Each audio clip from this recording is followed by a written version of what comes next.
السلام علیکم ناظرین، Tariq Bazmee official YouTube channel کے ساتھ میں ہوں طارق حفیظ۔ ناظرین،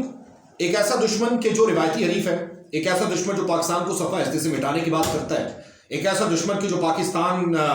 کو کسی بھی حوالے سے کامیاب نہیں دیکھنا چاہتا، ایک ایسا دشمن کہ جو پاکستان کو جگہ جگہ ذلیل اور رسوا کرنے کے خواب دیکھتا ہے، وہ دشمن اب پاکستان کی تعریف کر رہا ہے۔ وہ دشمن اب پاکستان کے پرائم منسٹر کے نام اہم پیغام بھیج رہا ہے 23 مارچ کو۔ پاکستان کی عوام کے لیے اچھے پیغامات بھیج رہے ہیں، نیک تہنیتی پیغام بھیج رہے ہیں۔ آخر ہوا کیا کہ مزاج جناب کے بدل گئے ہیں، بھارت جو ہے وہ گھٹنوں پہ آ گیا ہے۔ آخر اس کی وجہ کیا ہے کہ بھارت جو ہے وہ اتنا انوالو ہو گیا پاکستان کے ساتھ اور اس حد تک اس کا مزاج بدل چکا ہے۔ آخر کیا وجہ ہے کہ پاکستان اور انڈیا جو روایتی حریف سمجھے جاتے ہیں اور انڈیا کے جو پرائم منسٹر ہیں مودی،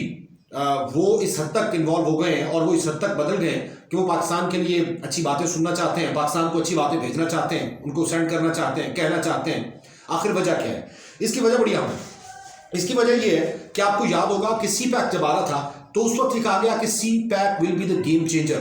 اس خطے میں سی پیک گیم چینجر ثابت ہوگا اور ہو گیا۔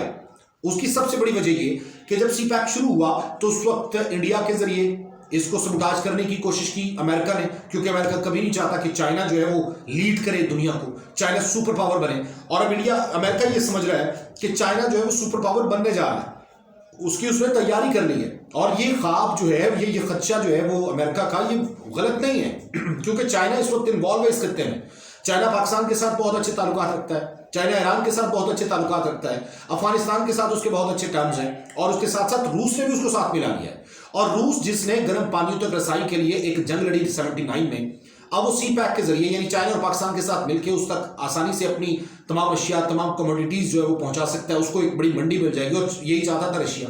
تو یہ ایک بلاک سا بن گیا۔ اب جب یہ بلاک بن گیا، جب سی پیک کمپلیٹ ہو رہا ہے، جب خطے کی صورتحال بدل رہی ہے، جب ٹرکی کے ساتھ اس بلاک کے بہترین تعلقات ہیں، تو اس وقت انڈیا اپنے آپ کو اکیلا فیل کر رہا ہے، کیونکہ ہزاروں میل بیٹھے دور امریکہ سے وہ اس قسم کی سپورٹ نہیں حاصل کر سکتا جو کہ خطے میں، جو اس کے آس پاس کے جو نیبر کنٹریز ہیں اس کے ساتھ اس کے اچھے تعلقات نہ ہو، اس کے ساتھ اس کی بانڈنگ نہ ہو۔ تو یہ سمجھ چکا ہے انڈیا۔ اس وجہ سے انڈیا کی ٹون چینج ہو گئی، اس وجہ سے انڈیا کا لہجہ چینج ہو گیا، اور یہ چینج اسی وجہ سے ہوا۔ اب انڈیا ہر محاذ پہ پیچھے ہو گیا۔ ماسکو میں آپ دیکھ لیں، جب طالبان کے ساتھ مذاکرات ہونے تھے تو اس مذاکرات میں انڈیا نے پریشرائز کیا روس کو امریکہ کے ذریعے کہ اس میں انڈیا کو انوالو کیا جائے۔ انڈیا چاہتا تھا افغانستان کے جو ڈائلاگ ہیں اس میں اس کا برابر کا حصہ ہو، لیکن چونکہ پاکستان کا حصہ ہے اور پاکستان بہترین طریقے سے اس کو لے کے چلا ہے، پاکستان نے پہلے دوحہ میں اس قسم کے ڈائلاگ کنڈکٹ کروائے ہیں، اور پاکستان کے بغیر افغانستان میں امن قائم نہیں ہو سکتا، اور پاکستان نے کوششیں بھی کی ہیں، اور انٹرنیشنل سطح پر پاکستان کو اس لیے سراہا بھی گیا ہے، تو اس وجہ سے انڈیا کو نہیں بلایا گیا۔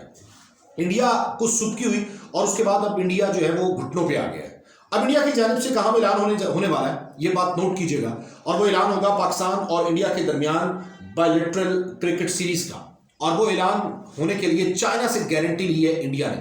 چائنا سے گارنٹی کیوں لی ہے؟ کیونکہ چائنا اس کے اعصاب پہ سوار ہو چکا ہے، چائنا اندر گھس کے بیٹھ گیا تھا، اور جب بلیک آؤٹ ہوا ممبئی میں تو انڈین انٹیلیجنس نے اس ایجنسی سے پوچھا تھا جو انویسٹیگیٹ کرنے آئی تھی کہ یہ چائنا نے تو کہیں نہیں کروایا بلیک آؤٹ۔ تو چائنا سے اس حد تک ڈرے ہوئے ہیں، اور چائنا کی امپورٹنس بھی یہ ہے کہ وہ سی پیک میں بڑا انوالو ہے، پاکستان کے ساتھ اس کے بہترین تعلقات ہیں، تو اس لیے گارنٹی جو ہے وہ چائنا سے لی ہے۔ اور ایک اور بات یاد رکھیں کہ 2013 کے بعد سے اب تک انڈیا اور پاکستان کے درمیان کوئی بائیلیٹرل سیریز نہیں ہوئی۔ تو اب یہ سیریز گوادر میں کھیلی جائے گی، گوادر اسٹیڈیم کے حوالے سے سجایا جا رہا ہے، گوادر اسٹیڈیم کو تیار کیا گیا ہے، اور اس کے ساتھ ساتھ چائنا یہ کوشش کر رہا ہے کہ سری لنکا کی ٹیم، بنگلہ دیش کی ٹیم آ کر گوادر اسٹیڈیم میں میچ کھیلے، اور اسی لیے اس کو تیار بھی کیا گیا، اطراف کو بڑے زبردست طریقے سے جو ہے وہ سجایا جانے والا ہے۔ اچھا، اب انڈیا نے شورٹی لی چائنا سے، لینی پاکستان سے چاہیے تھی۔